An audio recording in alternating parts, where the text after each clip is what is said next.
बात बताइए, आप इस प्रोटेस्ट में आई हैं, आपको लगता है इसमें ऐसे प्रोटेस्ट करने से कुछ फ़ायदा होता है?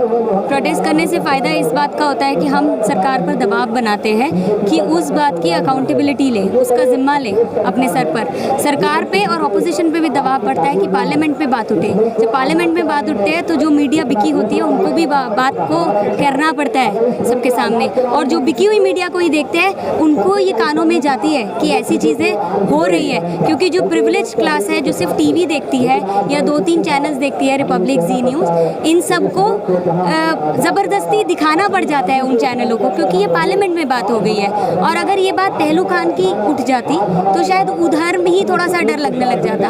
अब हमने फोर्स तो कर दिया कि नरेंद्र मोदी बोल पाए थोड़ा सा इस पे, पर वो बहुत तेज़ है। उन्होंने नरेंद्र मोदी ने क्रिकेट पर उन्होंने ट्वीट किया, लेकिन तबरेज़ आलम और जिस तरह का और भी मॉब लिंचिंग हुई, इस पर उन्होंने ट्वीट नहीं किया। इस पर आप क्या कहना चाहेंगे? क्योंकि क्रिकेट में शायद उनको वर्ल्ड कप जीतना और फोटो खिंचानी है, बिकॉज वो नार्सिसिस्ट होते हैं। जैसे हिटलर को था, अपना फोटो खिंचाने की ज़रूरत थी, लेगेसी बनाने की ज़रूरत थी, तो उनको क्रिकेट ज़्यादा ज़रूरी लगता है। गरीब मरे या मुसलमान मरे उनको थोड़ा ना फ़र्क पड़ता है।